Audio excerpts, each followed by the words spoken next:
The road to death in New Mexico territory looked the same as the road to anywhere else. Dust and distance, and a sky so blue it seemed to mock every man crawling beneath it.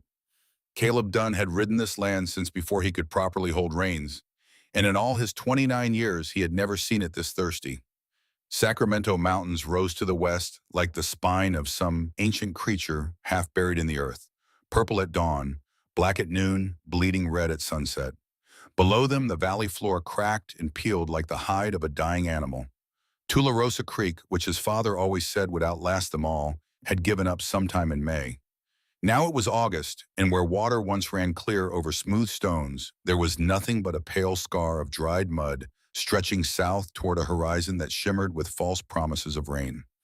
Caleb knelt beside the fourth dead cow that week. She lay on her side near the water trough, tongue-swollen eyes filmed over with the milky gaze of something that had waited too long for what never came. He pulled off his hat, ran a forearm across his forehead, and put the hat back on. There was nothing else to do. No prayer would bring water. No curse would bring rain. He stood, walked to the next cow, checked it. Still breathing. Barely. The ranch spread across 800 acres of land that Elias Dunn had bought with savings from his Union Army, paid 20 years before. 800 acres that meant something when the creeks ran and the grass grew thick enough to hide a man's boots. Now those same acres were a slow funeral for everything on them. 6 months ago, Caleb's father was alive. 6 months ago, there were 200 head of cattle, 4 working hands, and enough water in the well to last 3 summers. Then Elias Dunn's horse came home alone one January afternoon, the saddle empty, blood dried brown on the left stirrup. They found him at the base of the north cliff face. Broken neck. Sheriff Jim Wakefield wrote it down as what it looked like, and nothing more. Horse spooked.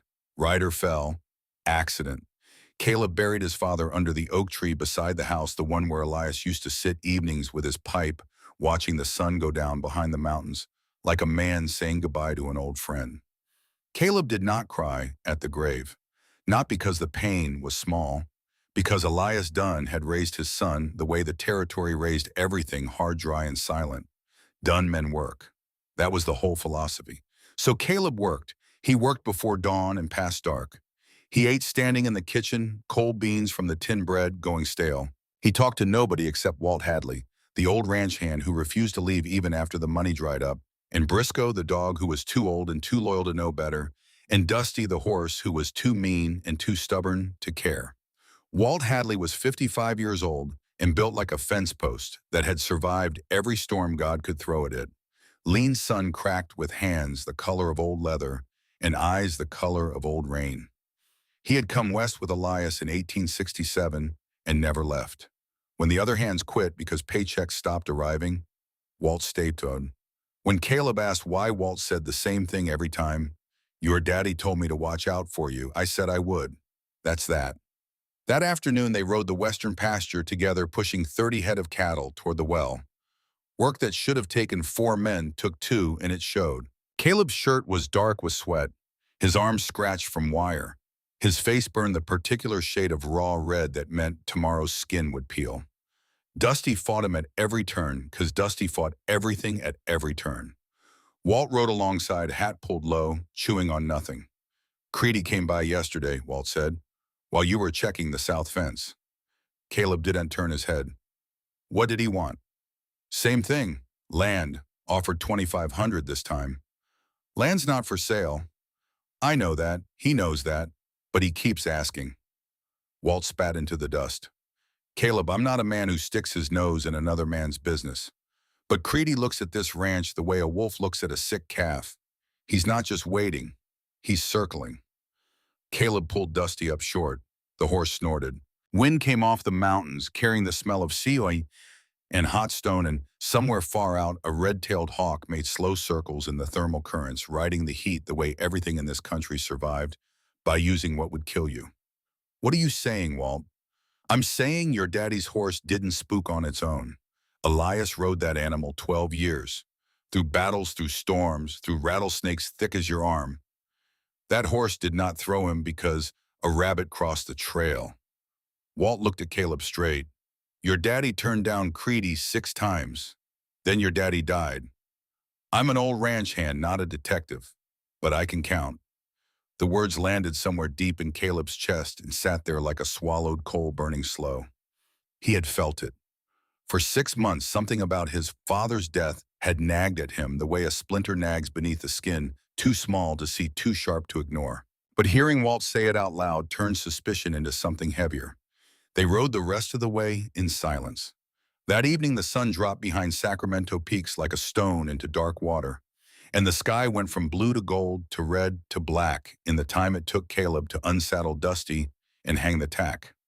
Stars came out thick and immediate the way they only did in desert country, where there was nothing between you and the universe except thin air and the accumulated silence of 10,000 empty miles. Caleb could not sleep. He sat in his father's room, the room he had not cleaned or rearranged since the funeral. Elias Dunn's coat still hung on the hook by the door. His books lined the shelf. His tobacco tin sat on the nightstand, a faint smell of cherry and ash still clinging to the metal. The room smelled like his father, and that was both comfort and knife. Caleb opened the wardrobe. He was not sure what he was looking for. A will, a letter, some piece of paper that would explain why Elias Dunn had lived and died and left his only son with nothing but dead cattle and a neighbor who wanted to eat him alive. His hand touched the bottom panel. It moved, loose. He pulled it up and found a space beneath hidden deliberate, inside a small tin box coated in 20 years of dust. He opened it on the bed. 3 objects. A piece of animal hide no bigger than his palm painted with a symbol in black ink. A circle with 4 straight lines radiating outward in 4 directions like a stylized sun. A small turquoise stone polished smooth, and a leather cord with a single hawk feather tied to its end. Caleb held the hide piece up to the lamp. The symbol stared back at him. Circle. 4 lines, 4 directions. He knew that symbol. He saw it every single day. It was burned into the right flank of every cow on the Dunn Ranch. It was the brand. The cattle brand his father had designed and registered when he first started ranching before Caleb was born. Every cow carried that mark. Caleb had always assumed it was decorative. His father, like the sun, drew it up, heated, the iron pressed it into hide. Simple. But here was that same symbol on a piece of animal skin, hidden under a false panel in a secret compartment alongside turquoise and a hawk feather. Objects that did not belong in a white rancher's wardrobe. Objects that spoke of another world entirely. Caleb sat on the dusty floor of his father's room and stared at the hide piece until the lamp burned low. Briscoe lay at his feet, whimpering softly.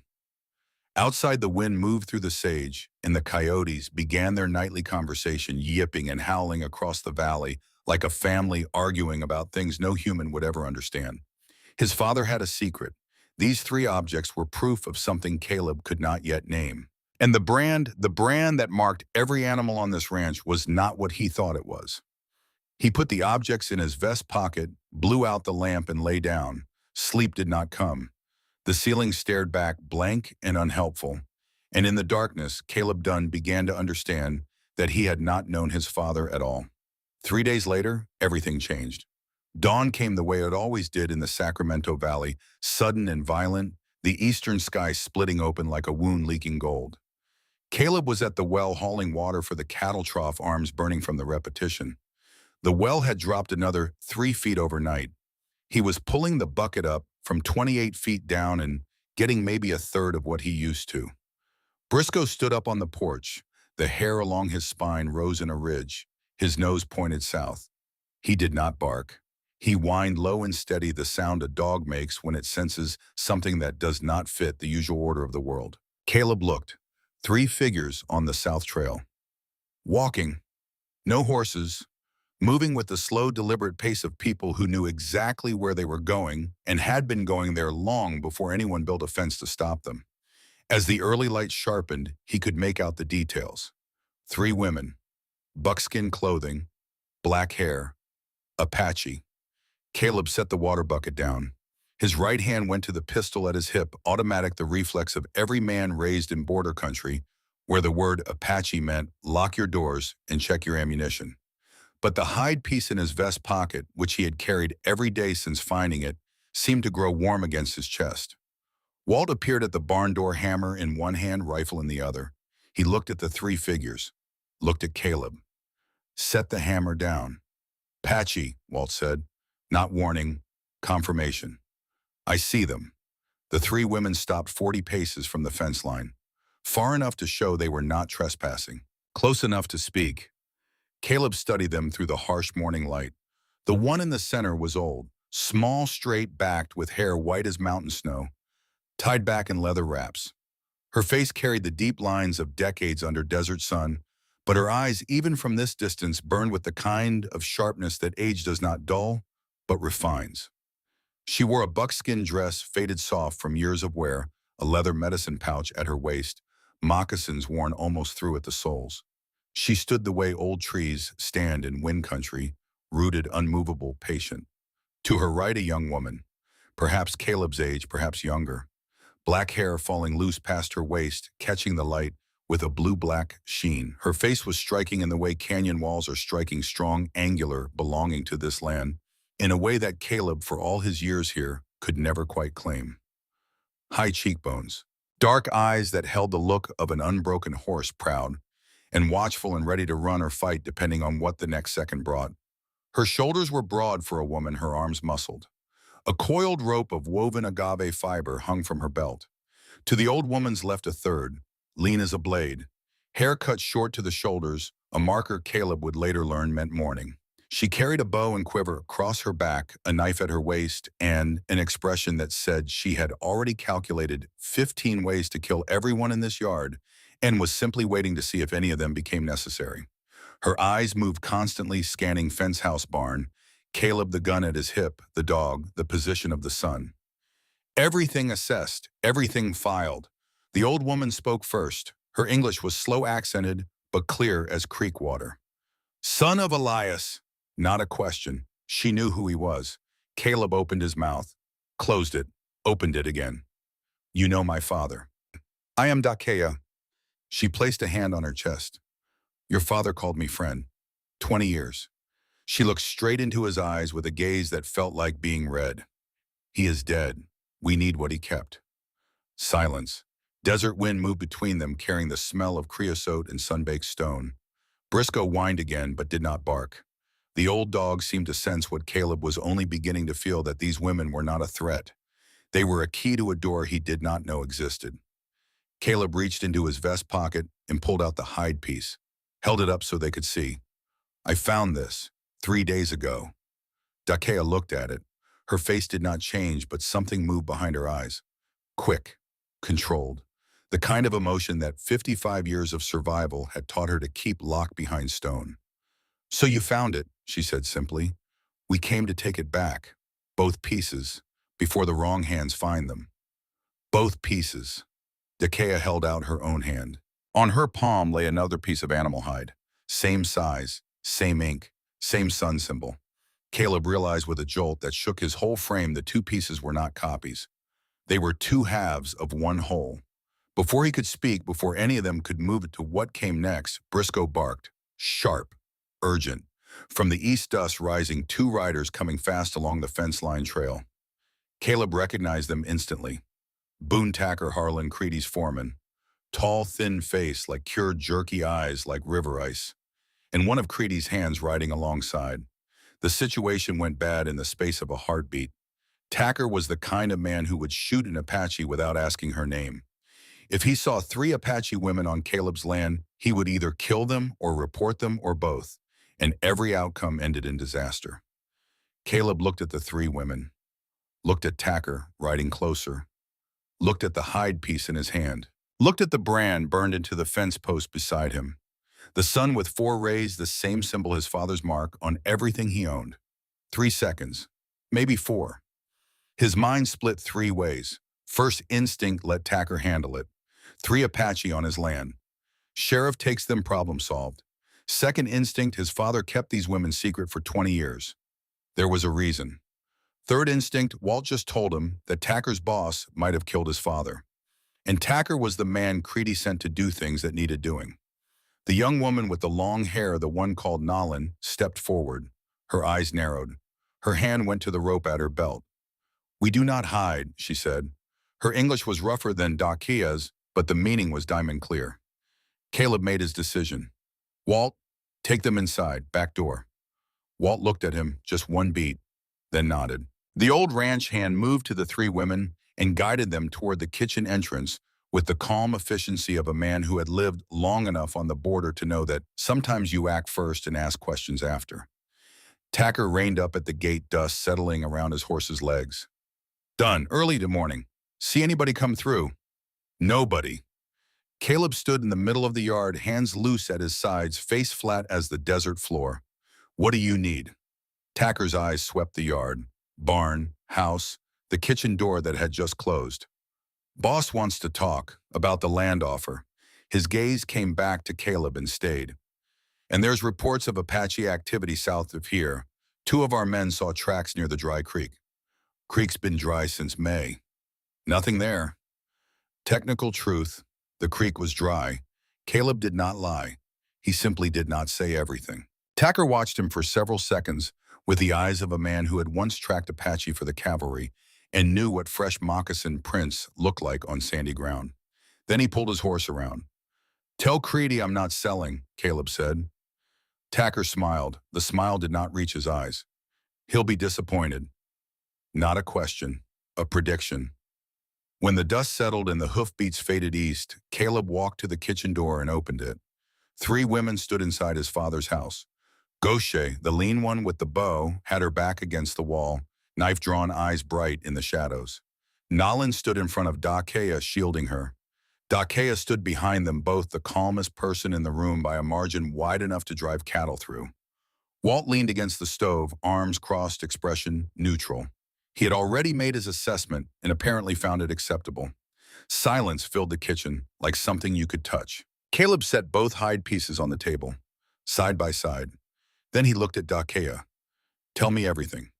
Dakea sat down at the table. A small act, but significant. She was accepting, at least temporarily, the shelter of his walls.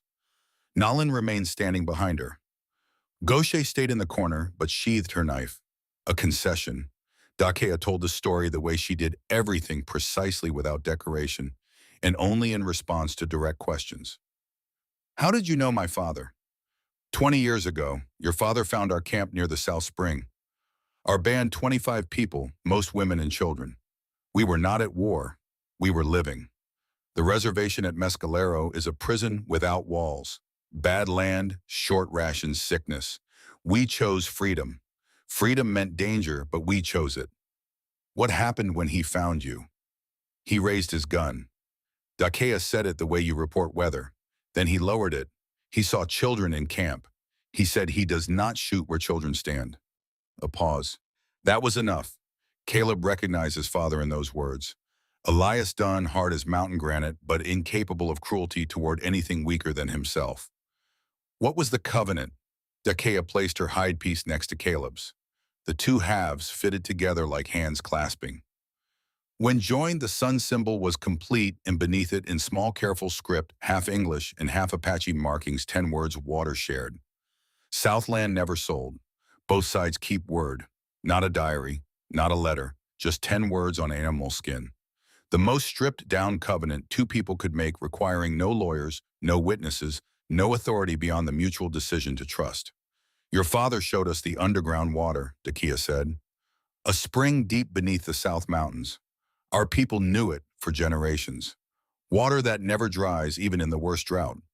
In return, your father promised 200 acres of South Rangeland would never be fenced, sold, or built upon. That land is our traditional passage, the corridor our people have walked for as long as memory holds. She touched the hide piece. The sun brand in 4 directions, it is a sacred Mescalero symbol. The 4 winds. Your father put it on every cow he owned. Any Apache who sees that brand knows the man who carries this mark keeps his word. Caleb sat very still.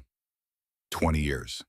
His father had branded every cow on this ranch with a symbol of a secret covenant with Apache people, and Caleb had seen that brand every single day of his life without knowing what it meant.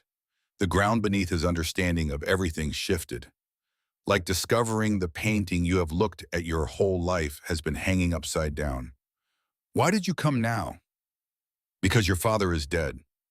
Dakea's voice trembled just once, then steadied. And because Creedy knows about the water. The air in the kitchen changed temperature. Before he died, Dakea continued, Your father came to us one last time. He was afraid. He told me Creedy has been asking about a secret well. I do not know how he heard. If something happens to me, find my son. Take back both hide pieces. Do not let Creedy find them. Caleb felt the blood leave his face. You think he was killed? Dakea looked at him, then looked at Gaucher. The lean woman with the short hair spoke for the first time. Her voice was dry flat, the voice of someone delivering a field report rather than a revelation. Day your father died. I was on the North Ridge, 2 miles. I heard a shot, small muffled by wind, then a horse running. I went to the cliff the next morning. She paused.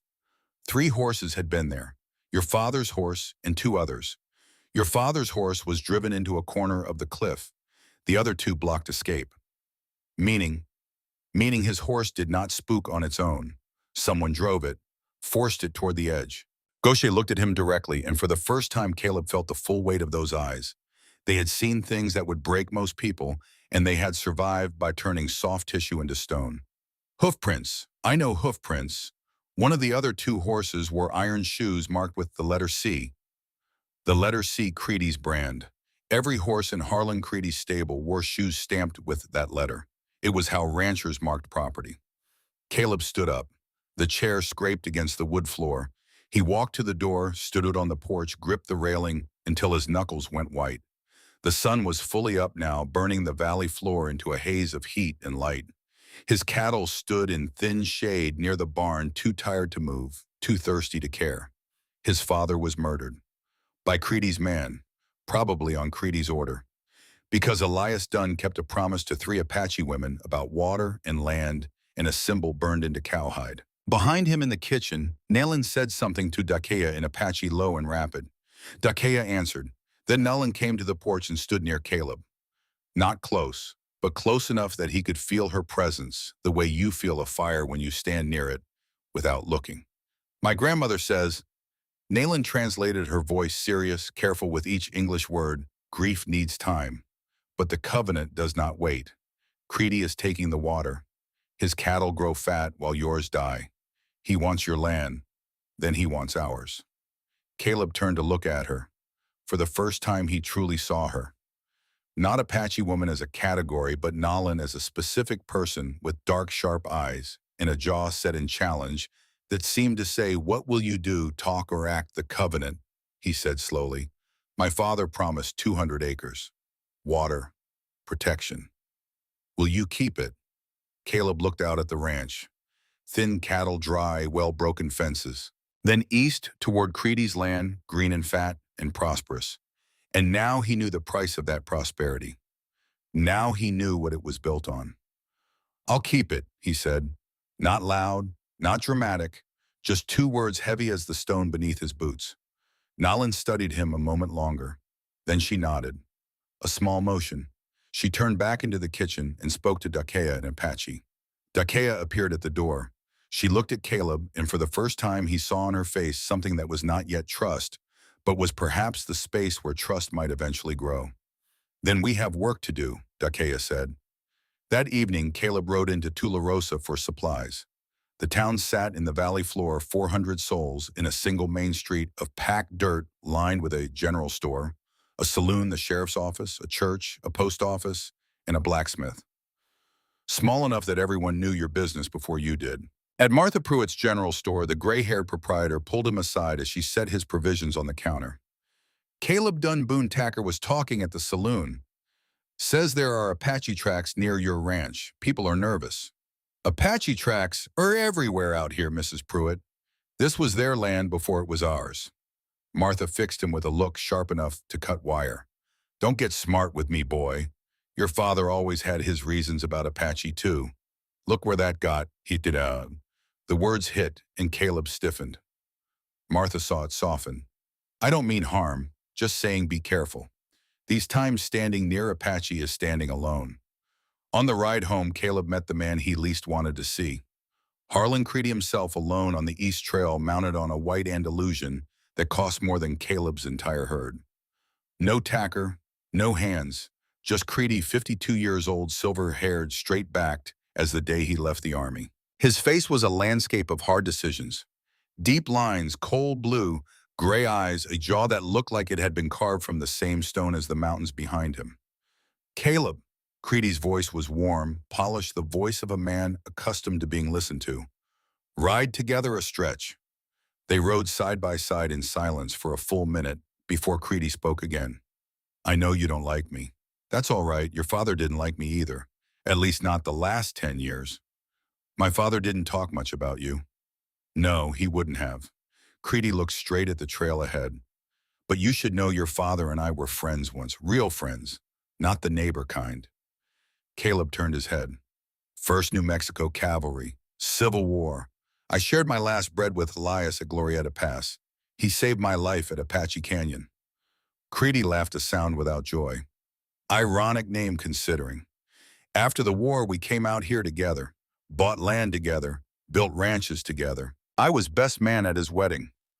Caleb said nothing. His father had never mentioned any of this. 29 years of dinners, rides, and fence repairs, and not once had Elias Dunn said the words, Harlan Creedy was my friend. Then Elias changed. Creedy's voice hardened.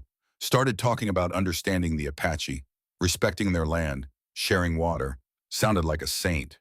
But you know who paid for his generosity, Tim? Because when Elias held 200 acres for Apache use, he blocked the natural expansion of every ranch in this valley. That land connects my range to the South Water. Without it, my cattle walk 15 extra miles to drink. Creedy stopped his horse, looked at Caleb with eyes that held something Caleb had not expected: pain. Your father chose Apache over his own people, over his comrade, over the civilization we bled to defend. A beat. Over me. My father chose what he believed was right. And you believe he was right. Caleb did not answer immediately, because the question was not simple. Creedy was telling his side, and from that side, the story had its own terrible logic. Two friends who fought together, one who made a covenant with the people they once fought against. Caleb could see why Creedy felt betrayed. Understanding was not the same as agreement, but it complicated things in ways he had not expected. I believe my father had reasons. I'm still finding out what they were. Creedy studied him for a long moment, then nodded. Find them. But remember, beautiful reasons don't feed cattle, and your cattle are dying. He gathered his reins. The offer stands. 2,500. Call it a memorial to old friendship. Caleb watched Creedy ride away, straight-backed, dignified, every inch the powerful man. And he realized what made Creedy truly dangerous in his own mind. Creedy was not the villain. He was the hero of his own story, the defender of progress. The man betrayed by his closest friend. The worst enemy is not the man who knows he is wrong. It is the man who believes with every fiber that he is right. Back at the ranch, Caleb went straight to the cattle pasture. He caught a cow, held her, and stared at the brand on her right flank. The four-direction sun. Same symbol as the hide piece. Same symbol Dakea carried. He walked among the herd, looking at brand after brand after brand. 118 cows, every one marked. His father had burned this covenant symbol into ranch property from the very first day, before Caleb was born, which meant Elias had known the Apache had the covenant from the beginning, before the ranch. Perhaps the ranch existed because of the covenant. Nolan stood at the fence watching Caleb move among the cattle, touching the brands on each flank, like a man reading scripture he had never been taught. You understand now, she said. Not a question. My father didn't stumble onto your people by accident. He came here because of them, because of the covenant. The ranch exists because your grandmother showed him where to find water and good land. Nolan nodded. My grandmother says Elias came to this country because we showed him. Water grazing land, safe ground. In return, he protected the South Corridor. So this ranch exists because of the covenant. This ranch exists because your father and my grandmother trusted each other. Caleb stood among his cattle, surrounded by the brand his father had placed on every living thing he owned, and felt the ground shift beneath his understanding of his entire life. He did not own this land. He had been permitted to live on it. The distinction was everything. That night, Caleb sat on the porch, the hide piece on his knee, Briscoe at his feet, stars scattered across the black sky like spilled silver on dark cloth. The Milky Way cut a bright river from horizon to horizon, and the mountains stood as black shapes against the luminous heavens. From beneath the oak tree where the three women had chosen to sleep near Elias's grave, a sound carried through the still air. Singing, low rhythmic, almost a whisper-given melody. Dakea singing beside her old friend's grave. An Apache morning song. A song for a man who kept his word for 20 years and died before he could finish what he started. Caleb listened. He did not understand the words. He understood the feeling. Grief, memory, and beneath them, something he would spend weeks learning to name forgiveness. Dakea was forgiving Elias for dying and leaving this mess for the living to clean up. Caleb closed his eyes. Wind moved across his face, carrying sage and distance. Coyotes called in the western valley, their voices rising and falling in patterns that sounded almost like language. He needed to forgive his father too, but not yet. He had not found enough truth to know what he was forgiving. And then in the fragile quiet between coyote calls, another sound. Nalen's voice somewhere near the horse corral, making a low, wordless murmur that was not quite singing, not quite speaking. Something between wind and water, a sound from the throat that seemed to belong to the landscape itself. Caleb opened his eyes and looked. She stood near Dusty, his horse, the meanest, most ill-tempered animal on the ranch. The horse that bit strangers, kicked farriers, and only tolerated Caleb after 3 years of patient negotiation. Dusty stood beside Nalin with his head lowered, his eyes half closed, his breathing slow, like a child being soothed to sleep. Caleb watched from the porch, not moving, not wanting to break whatever was happening. The moonlight turned Nalin into a silhouette against the starred sky, her loose hair moving in wind, one hand on Dusty's neck, the sound from her throat as natural and ancient as the mountains behind her. She had met this horse 12 hours ago. Something in Caleb's chest shifted, small, quiet, the kind of shift that does not announce itself but changes the direction of everything that follows. Walt sat beside him on the porch smoking his last cigarette of the day. He watched Caleb watch Nalin, said nothing, smiled to himself, went to bed. In the morning, Caleb found Nalin already at the corral at 4 a.m., circling the 4 ranch horses, studying them with the eyes of someone who did not just see animals but read them the way Walt read weather and Dakea read medicine plants. "The roan," Nalin said without turning around, somehow knowing Caleb was there. "Front left. Pain." Caleb looked at Murphy, the roan draft horse. The animal stood with its weight slightly shifted, so subtle he had not noticed. But Nalin had. From 40 paces.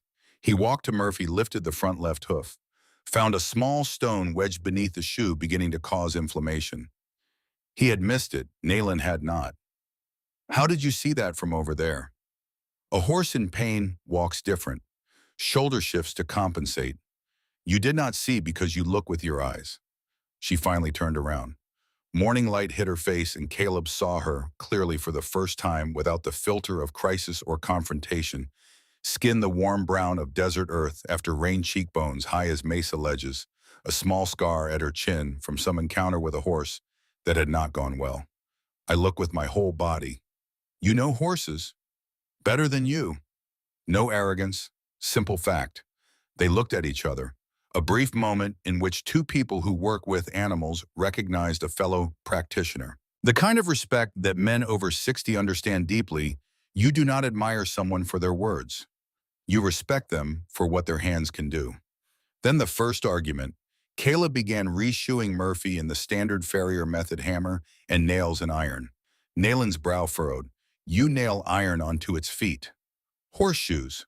Protects the hoof. Protects by locking the foot in metal. The horse cannot feel the ground, cannot sense stones, snakes, sand that gives way." Nalin spread her hands. "Our horses wear no iron. Their hooves harden naturally because they walk on rock from birth. They feel everything beneath them. And they also crack hooves on sharp basalt. Less than you think." This was real cultural conflict. Not the shallow kind of movies where people hate each other because of skin color, but the deep kind where two entire philosophies of how to live in the world collide through something as specific as how you treat a horse's foot. Control versus adaptation. Protection through armor versus strength through exposure. Dakea, sitting beneath the oak tree with Walt, overheard everything. She said to Walt, "They are arguing about horses." Walt nodded. Horses are serious business. Two people who argue about horses will end up one of two ways. Either they hate each other or they respect each other. Which way are you betting? Dakea almost smiled. Both. 2 days later, Caleb found 3 dead cattle near the rain catch basin on the western pasture. Foam at their mouths, eyes bulged.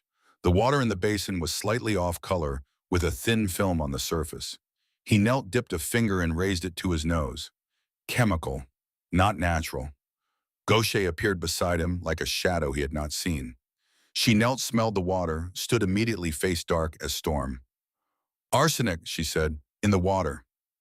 Who? Gaucher pointed east. No words needed. Caleb dumped the basin, checked the well. Well was still clean, but someone had accessed the rain catch from the east side during the night. Boot prints in the soft ground near the basin. Square-heeled, expensive boots, not working boots. Creedy was not just waiting, he was poisoning. Slowly, making it look like drought. And when the cattle died and Caleb had nothing left, the land would come to him at whatever price he named. Caleb wanted to ride east and confront Creedy with his fists. Dakea stopped him. Not with words of wisdom or a test, with simple strategy. If you go now, you go angry. Angry men say things they should not say. Creedy learns what you know. He adjusts, you lose advantage. She looked at him with eyes that had survived war-lost betrayal and the slow grinding theft of an entire homeland. The Apache do not fight when angry. Angry fighting is dying. The Apache fight when ready. Caleb clenched his jaw, but he heard her. And for the first time, Nayland, watching from the fence, felt something shift in her assessment of Caleb Dunn. He had listened instead of reacted. White men rarely did that. That night, Caleb sat on the porch one last time, the hide piece in his hand incomplete without Dakea's half. Above him, the sky stretched enormous and indifferent, filled with more stars than any human could count in a lifetime. And somewhere among them, if Nayland's grandmother was right, the spirits of the dead walked a road of light toward home. Somewhere out in the darkness, Nayland was with the horses.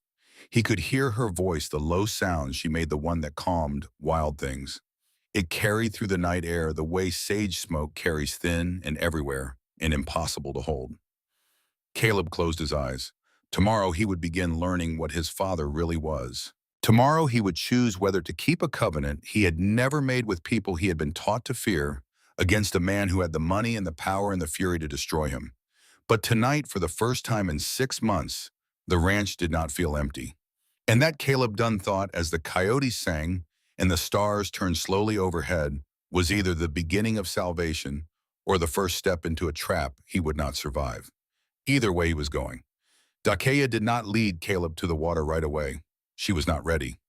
Trust was not a door you opened because someone knocked.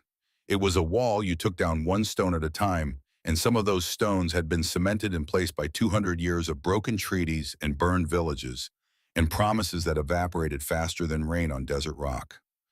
3 days the Apache women stayed at the ranch. 3 days Dakea watched Caleb the way a hawk watches movement on the valley floor. Patient, detached, reading every gesture for what it revealed about the animal beneath. She did not test him. She did not set up situations to measure his character. She simply observed, and what she observed was a man who fed his cattle before himself, who spoke to his horse with the rough tenderness of someone who had forgotten how to be gentle with humans, and who sat beside his father's grave each evening without speaking, which told her more about his heart than any speech could. On the third morning, the well dropped another 3 feet overnight. The water that came up was cloudy and carried a faint metallic taste that made the cattle turn their heads away from the trough. Caleb hauled bucket after bucket, each one lighter than the last, and felt the ranch dying beneath his boots. Gaucher checked the ground around the well before anyone asked her to. She moved in widening circles, eyes down, reading the earth the way literate men read newspapers. Within 20 minutes, she found what she was looking for, disturbed soil on the eastern side where someone had dug near the well shaft in darkness and introduced something into the groundwater. Boot prints, square-heeled, the expensive kind that working men do not wear. They are poisoning your well, Gaucher said. Slowly, so you think it is the drought. Dakea made her decision that evening, not because she trusted Caleb, because the cattle would die within days without clean water, and dead cattle meant a broken ranch, and a broken ranch meant Creedy would take the land and Creedy taking the land meant the end of everything the covenant protected. "I will show you the water," she told Caleb, "but you walk our way. No boots, no horse, no gun, no boots. Moccasins or bare feet. Your boots leave prints like an elephant. If Creedy follows those prints to the water, everyone dies. Us, you, the water itself." Caleb looked down at the boots he had worn for 10 years, scarred, sun-bleached, shaped to his feet like a second skin. Nullen stood behind Achaia with her arms crossed and the faintest edge of challenge in her dark eyes. "Your choice," Nayland said. "Walk our way or stay home and watch your cattle die." Caleb pulled off his boots.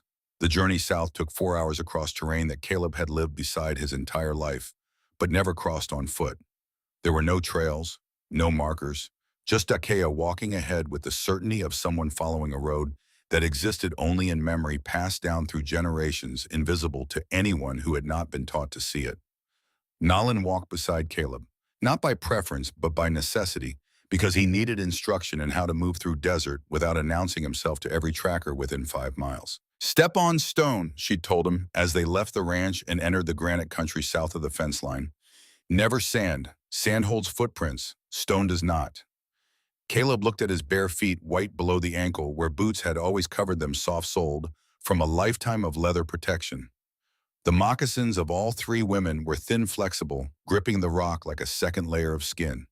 His feet felt every pebble, every edge, every temperature change between shade and sun. It was like going deaf in one sense and gaining sight in another. "When you must cross sand," Nayland continued, "step in shadow. Shadow hides prints from distance. Eyes looking from far away cannot separate shadow from footmark." She picked up a dead branch of greasewood. "And carry this. Brush behind you as you walk. Do not erase completely. Complete erasure looks more suspicious than prints. Just blur. Let the wind finish." Caleb watched Nalin move through the desert and saw something he had never seen in another human being. She did not fight the landscape. She flowed through it. When thorns blocked the path, she slipped between them without touching a spine. When rock faces rose, she found the channels where water had once run, because water always finds the easiest route, and the easiest route is the safest for people too. When open sand stretched ahead, she walked the edges, where the ground was harder and wind was stronger. Dakea walked ahead, and she was teaching too, though not with words. She stopped beside a low bush, picked several leaves, broke them between her fingers, raised them to her nose, and placed them in her medicine pouch. No explanation. Nalin saw Caleb looking. "Damiana," she said quietly. "Stomach pain, fever. My grandmother sees medicine everywhere. You walk past it without knowing." Later, Dakea paused at an ant mound and watched the direction the ants moved. Satisfied, she continued. Nayland translated the observation. "Ants moving east in morning means heat. They seek shade. Ants moving west means rain. They seek high ground. Your father read weather by clouds. My grandmother reads it by ants." By the time they reached the narrow slot canyon, hidden behind a wall of manzanita at the base of the South Mountains, Caleb Dunn had received an education that no school in the territory offered. He had walked across land he thought he knew, and discovered an entirely different world existing on the same soil, richer, more detailed, more alive than anything his boots had ever shown him. It was like spending your whole life looking at a black and white photograph and having someone suddenly turn on the color. Inside the canyon, the air changed. Cooler, wetter, a smell of damp stone that the desert did not possess. The narrow passage opened into a small cave, and inside the cave, water. Clear, cold, flowing from a crack in the rock into a natural stone basin 3 feet deep and wide as a bedroom. The water overflowed the basin into a narrow fissure and disappeared back into the earth. Caleb knelt and put his hand in. The cold shocked him. In the middle of a desert summer that had killed his well and cracked his soil, this water was cold as January. Sweet, pure, he had never tasted anything like it. "This spring has run since before your grandfather's grandfather crossed the ocean," Dakea said. "Since before white men knew this continent existed. Apache have drunk this water since the beginning." She looked at him. "This is not a well. This is a living vein. If someone builds a dam on it or digs it up or pumps it dry, the water changes course, disappears. like so many springs have disappeared when ranchers dug too deep. Caleb understood then. The water survived precisely because no one had touched it. If Creedy found it with his pumps and his ambition and his 10,000 cattle, he would drain it in 5 years and move on when it was empty, leaving behind dead desert. My father understood this, Caleb said quietly. Your father understood many things his own people did not. Dakea placed her hand in the water. Her thin, weathered hand bones visible beneath dark skin, but the gesture gentle as touching a sleeping child. That is why I shared the water with him. Not sold, shared. There is a difference. On the walk back, Caleb moved better. His feet still hurt, but had found a rhythm. Nayland noticed. She did not comment, but she slowed her pace slightly, almost imperceptibly, so he could keep up without knowing she was waiting.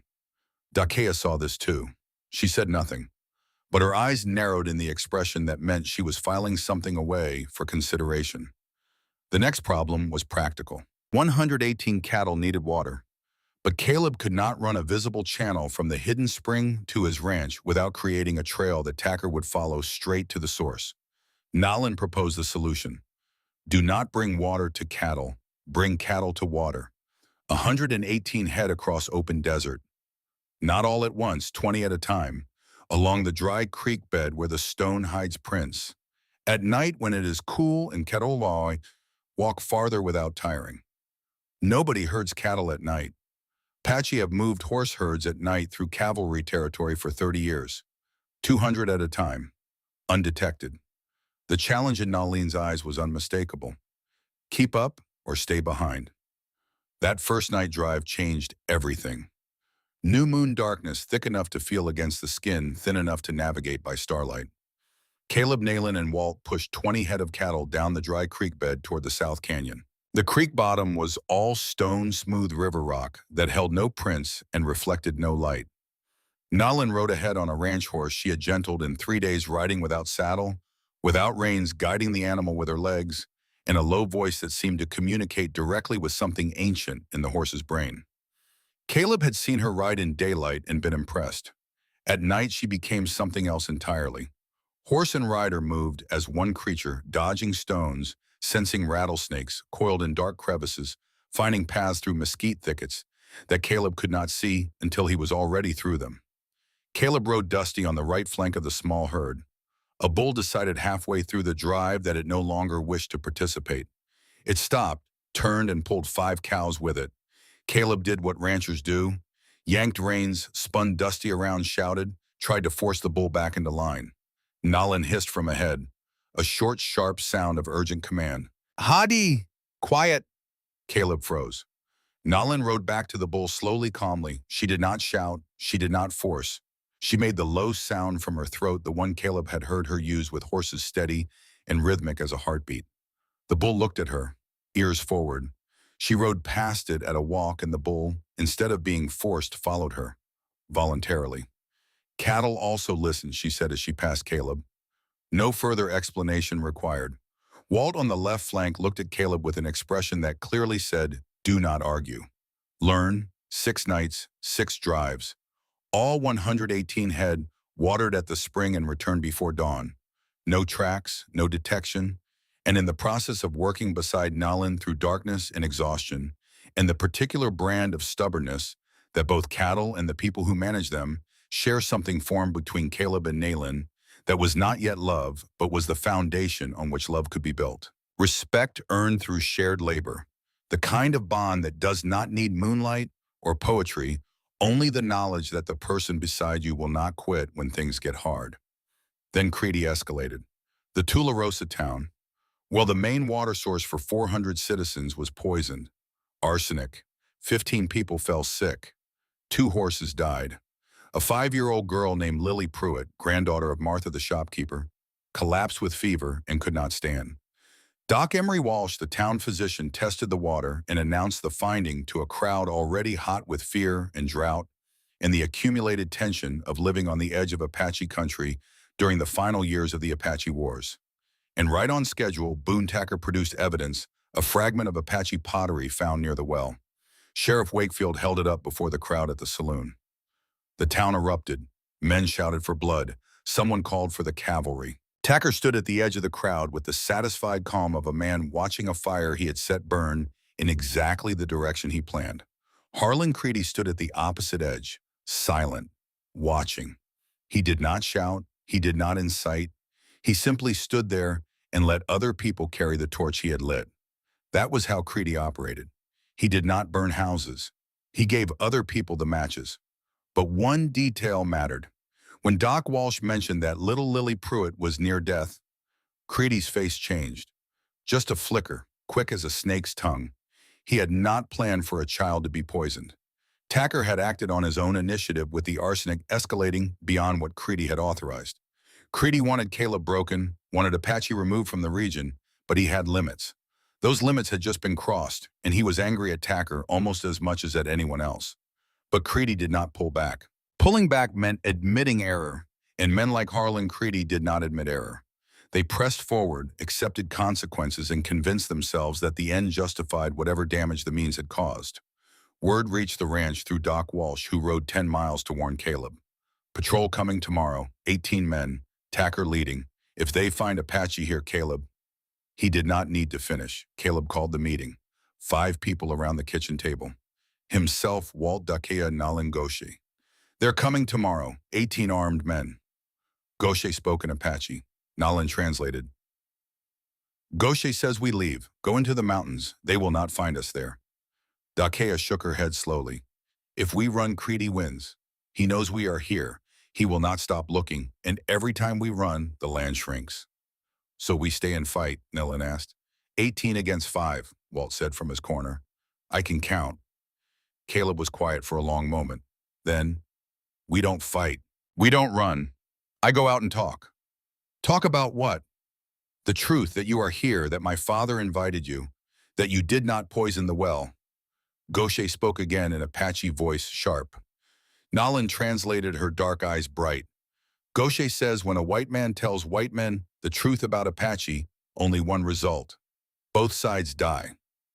Maybe, Caleb said, but if you run, Creedy takes this land, takes the water, and does not stop until every Apache in these mountains is either on the reservation or in the ground blocked down.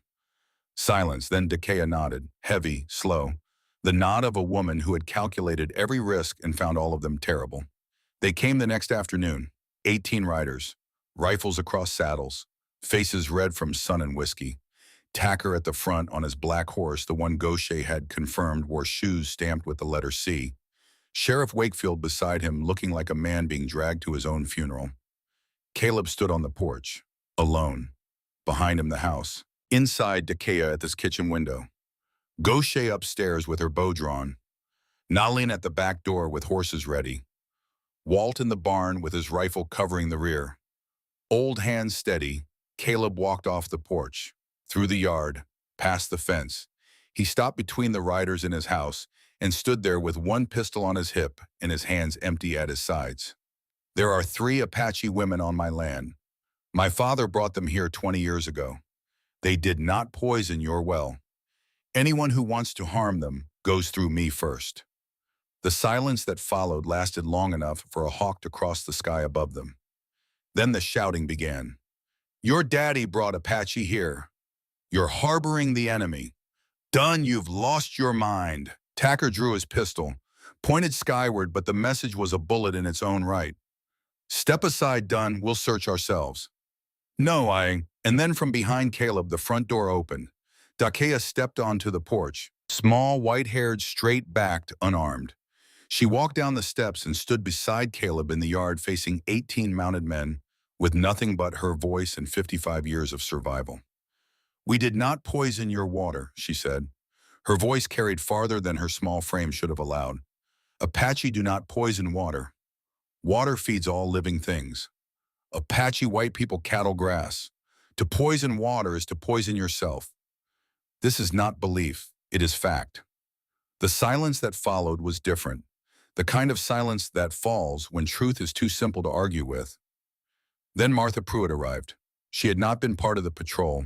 She came on her own wagon, having heard from Doc Walsh that Dakea might be able to help Lily. Martha did not come because she supported Apache rights. She came because Her granddaughter was dying, and she had run out of options. If that woman, Martha pointed at Dakea, can save Lily, I want her to try.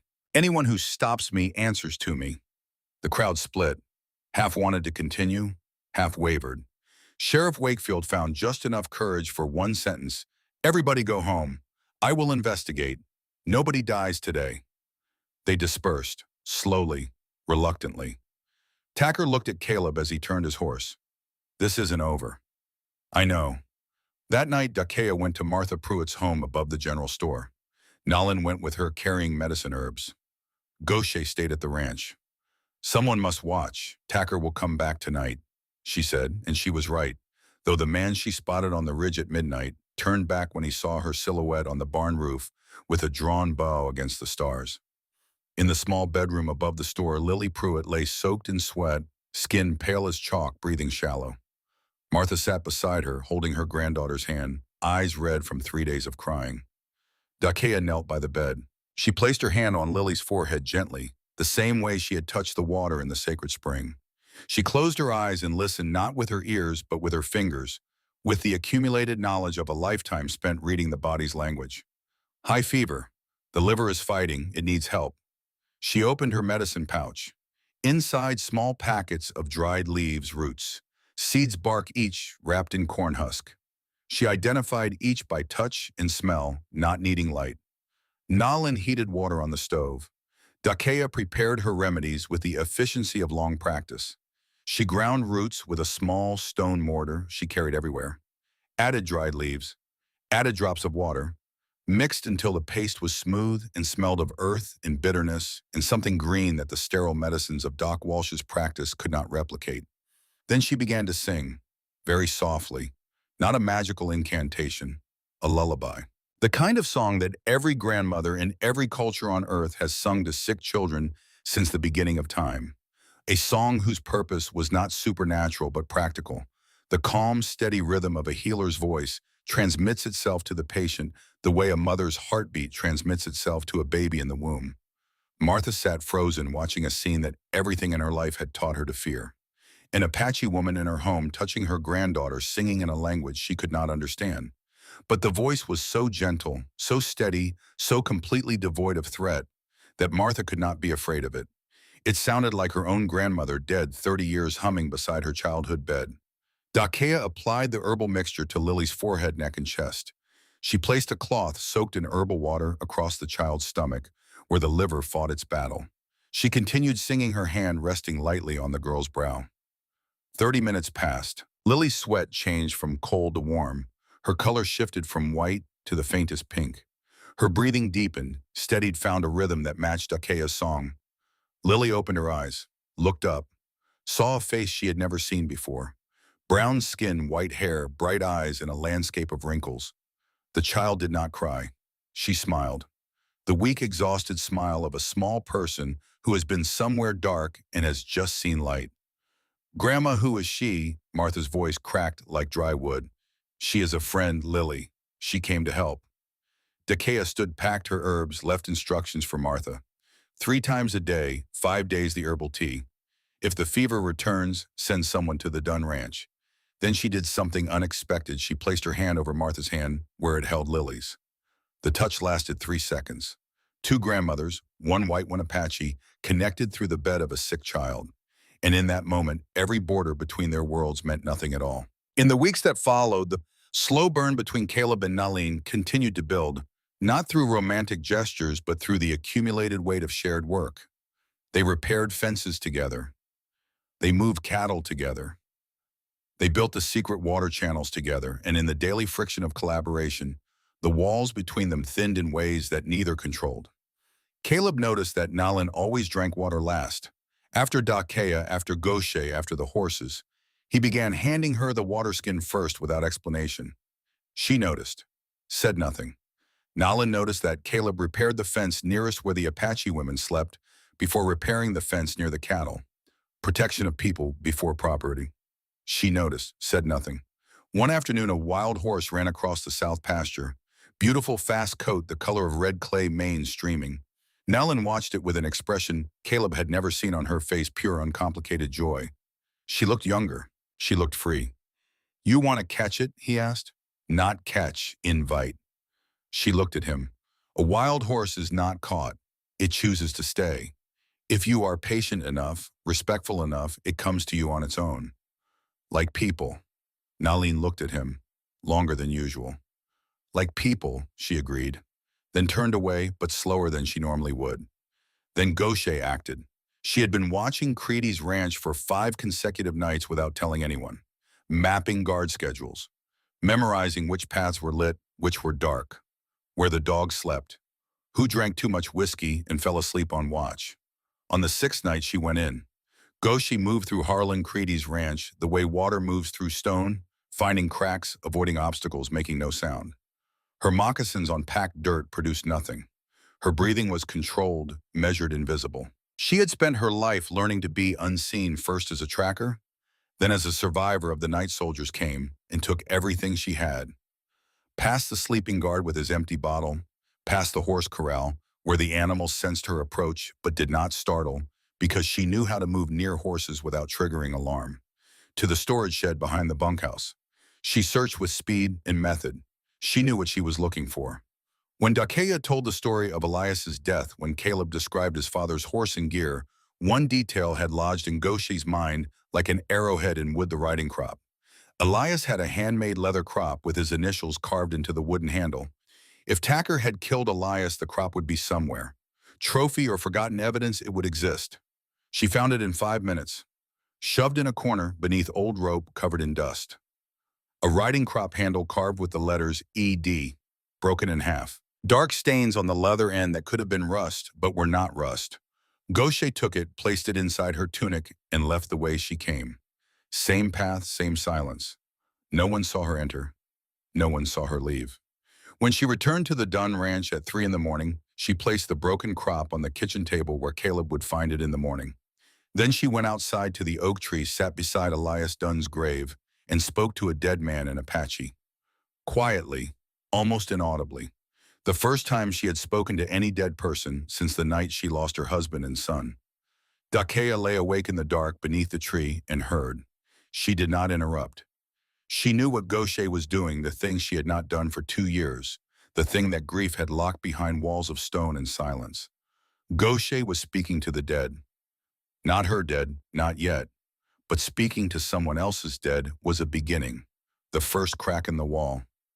Caleb found the crop at dawn, picked it up, read the carved letters, saw the dark stains.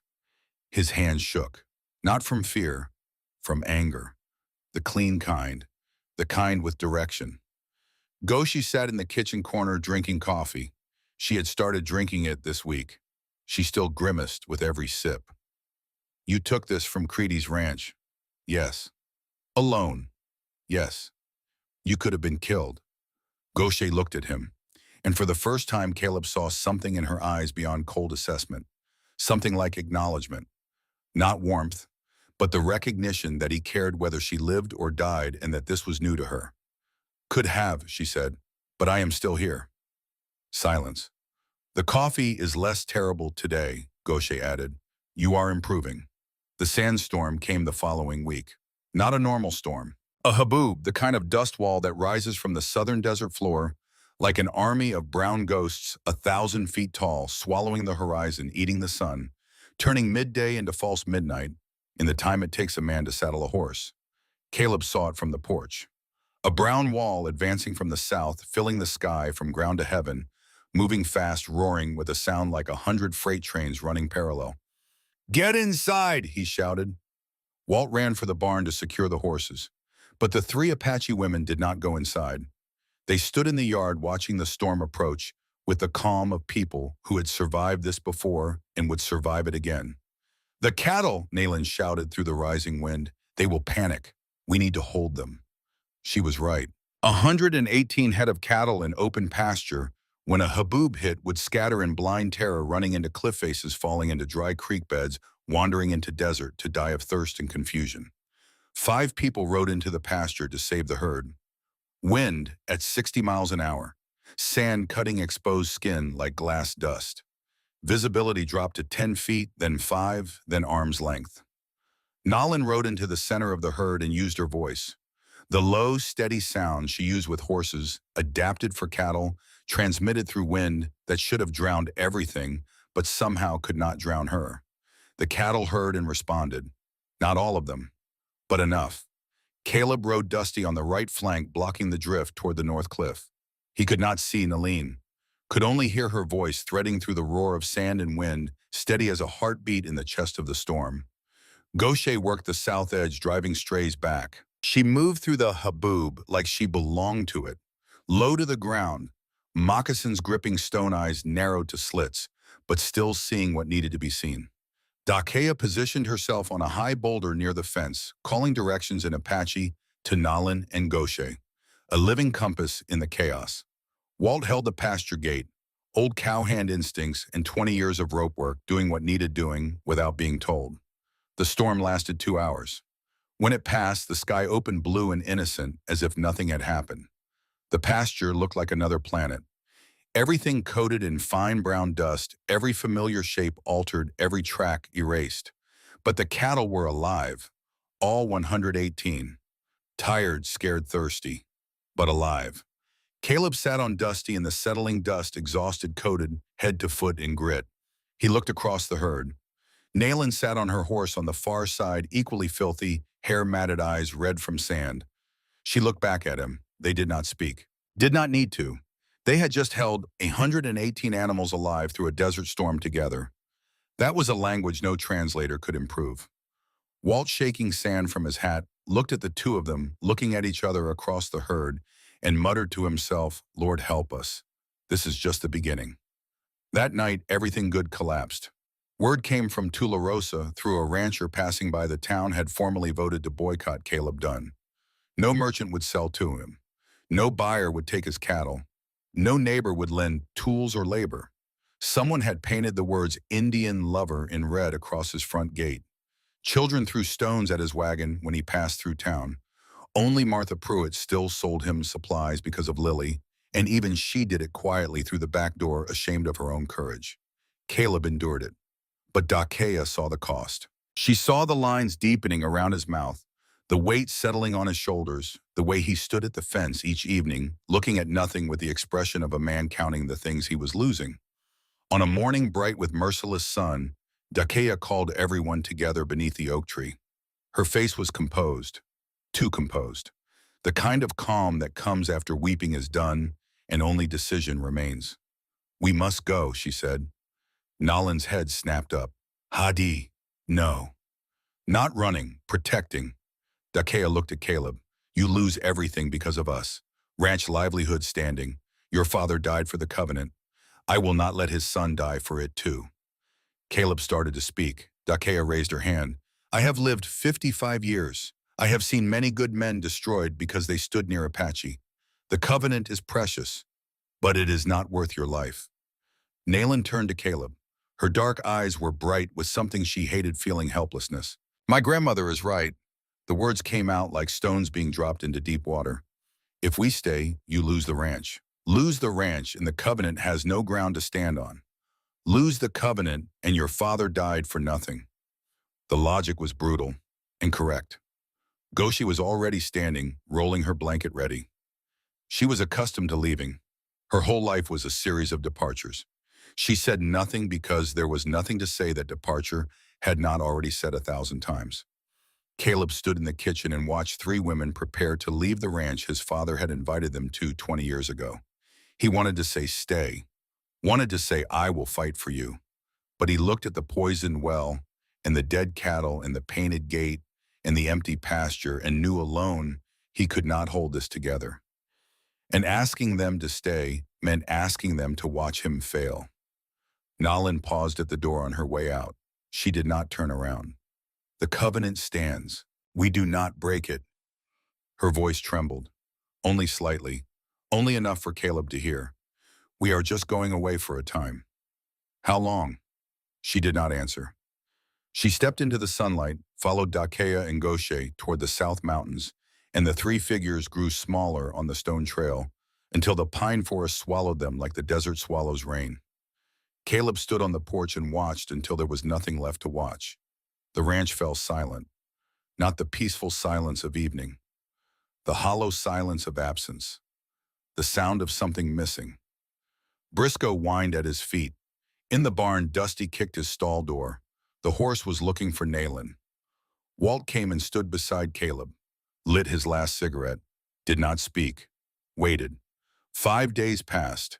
Caleb worked through them like a man walking through water, fed the cattle mechanically, hauled the contaminated well water through a filter Walt rigged from gravel and sand, repaired fences, ate without tasting, slept without resting. On the third day, Tacker rode up with a new offer, $2,000, lower than before, because Creedy knew Caleb was at his lowest and was pressing the blade deeper. Caleb held the pen, looked at the sale document. His hand placed the pen on paper. Then he looked at the gatepost. The brand, 4 Direction Sun. His father had burned that symbol into this ranch every single day for 20 years. Every cow, every post, every piece of property marked with the sign of a covenant that Elias Dunn believed was more important than safety, more important than profit, more important than his own life. "No," Caleb said. Put the pen down, push the paper back. "Land's not for sale." Tacker laughed, thin, cold. "You'll die here, Dunn, alone. Then I die." Walt from the barn door added, "2 of us. Don't forget me." Tacker left. Caleb sat on the porch in the fading light alone with half a covenant and a ranch that was bleeding out around him. He had not sold, but he did not know how to survive. Then on the 5th night, the sky to the southwest turned orange. Not sunset. Wrong direction, wrong hour. Fire. Caleb stood and watched the glow spread along the horizon like a wound opening in the earth. Grass fire. Massive. Moving fast on Santa Ana winds that had been blowing hot and dry from the east and all day, 45 miles an hour, turning the desiccated rangeland into fuel waiting for a spark. The fire was not natural. Caleb knew it the way he knew his own name. Creedy, Tacker, kerosene, and torches. The final solution. And the fire was moving toward the South Mountains, toward the 200 acres, toward the spring, toward the Apache women who had gone into those mountains 5 days ago, thinking they were choosing safety. Caleb was running for the barn before the thought finished forming. Walt was already saddling horses, and then from the south trail, 3 figures emerged from the darkness, running. Dakea in front, despite her age moving with the desperate energy of someone whose home is burning. Gaucher behind her bow in hand, eyes wild with firelight. And Nalin at the rear, sprinting down the stone trail, with her hair streaming behind her like a black flag smoke from the mountain pines already darkening her face. She reached the yard at a dead run, stopped in front of Caleb. One word, breathless, absolute. "Backfire!" And in that moment, with Nalin standing before him, fire reflected in her dark eyes, smoke on her skin, her voice cutting through the roar of approaching flames, every mile of distance that had separated them for 5 days collapsed into nothing. She was here. That was everything. Dakea was already shouting directions. Gaucher was moving toward the south pasture with a torch. Walt was bringing horses. "Show me where," Caleb said. Nalin grabbed his arm and pulled him toward the south fence line. "Here, we burn a strip ahead of the main fire. Against the wind, the backfire crawls west toward the big fire. When they meet, both die. No fuel left. In Santa Ana winds, if the wind shifts, the Santa Ana does not shift," Gaucher called from 30 yards away, already lighting dry grass. "I have known this wind my whole life. It holds direction for 2 days. Always." Caleb looked at 3 women who knew this land the way he knew his own hands. His father had trusted them for 20 years. The choice was easy. Burn it, show me where. As the backfire began its slow, deliberate crawl westward, and the great wall of Creedy's fire roared toward them from the south, Caleb saw lights on the Tularosa Road. People coming, not to fight, to help. Doc Walsh arrived first. Martha Pruitt followed with 3 neighbors. Then more, and more. Because fire does not care about politics, and when the valley burns, everyone burns with it. And then from the road, one more rider, Sheriff Jim Wakefield. Dismounting before his horse, stopped, throwing off his coat, heading for the fire line without being told where to go. Nayland shouted instructions to the arriving townspeople in a mixture of Apache and English that only Caleb fully understood, But everyone obeyed because the woman giving orders was the only person present with a plan, and the fire did not care about the color of the hand that fought it. Martha Pruitt moved among the workers distributing water from a barrel she had brought on her wagon. She passed a canteen to Dakea without hesitation, and when Dakea drank and handed it back, Martha took a drink from the same canteen. Several people noticed. Nobody commented. But something in the air shifted the way air shifts when a storm breaks and the pressure that has been building for days finally releases. It was near dawn when the screaming started. From the southern edge of the fire zone where the grassland met the rocky foothills, a woman's voice cut through the smoke in the sound of shovels on dirt. High-ragged, the kind of scream that every parent recognizes instantly because it contains a specific frequency of a child in mortal danger. Caleb turned toward the sound. Through the haze of lingering smoke, he could see movement at the tree line. A small homestead he had forgotten about. The Bartlett place, a family of three who had arrived from Kansas the previous year, built a cabin at the edge of the foothills and were still learning that New Mexico was not Kansas. The fire had circled behind them. A pocket of flame that should have burned out had found fresh fuel in the dry brush at the base of the pines and reignited, spreading fast along the hillside until it cut off the narrow path between the Bartlett cabin and the open valley. The family was trapped. Mother, father, and a 2-year-old girl named Emily penned between the rock face behind their cabin and a wall of fire in front. Caleb grabbed a wet blanket and started running. Walt was behind him. 2 townsmen followed, but the heat drove them back within 50 yards. The fire at the tree line was not the weakened remnant of the main burn. It was fresh, hungry, feeding on brush that had been dried for months, and the radiant heat alone was enough to sear exposed skin at 100 feet. Gaucher was 200 yards east on the fire line, beating embers with a wet saddle blanket. She heard the screaming. She stopped, stood perfectly still. The scream of the child cut through the smoke and the roar and reached something inside Gaucher that she had spent 2 years trying to bury beneath stone and silence and the mechanical repetition of tracking, watching, surviving. The child's cry was high and terrified, the sound of a small human being who did not understand why the world was burning. It sounded like her son, not similar, the same frequency, the same desperate confusion, the same tiny voice asking a question that had no answer. Why is this happening to me? Gaucher's hands began to shake. Her vision narrowed. For 3 seconds, maybe 4, she was not standing on a New Mexico hillside in August of 1885. She was standing in a camp 2 years ago on a cold night when soldiers came from nowhere, and everything she loved disappeared into darkness and gunfire. She heard the cry, her son's cry, the last sound she heard before the silence that had lived inside her ever since. Her hand went to the small leather pouch at her neck, the one she never opened, the one no one had ever seen inside. Her fingers closed around it, through the leather, feeling the shape of what was within. The screaming continued, real, present. A child who was alive right now. Not a ghost, not a memory, a living child who would die in the next 5 minutes if someone did not move. Gaucher ran. She did not run toward the fire the way Caleb had tried to run straight ahead into the heat. She ran laterally east along the fire line, reading the terrain, the way she read tracks, looking for the gap, the weakness, the place where the flames thinned enough to pass through. She found it where a rocky outcrop broke the brush line and created a 3-foot corridor of bare stone that the fire could not feed on. She went through.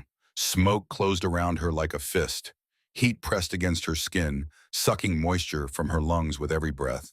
She pulled her tunic over her nose and mouth and moved by instinct, by the internal compass that trackers develop after years of navigating terrain where sight is useless and only the body's sense of direction survives. She had walked through sandstorms, through midnight desert with no moon, through brush so thick that sunlight never reached the ground.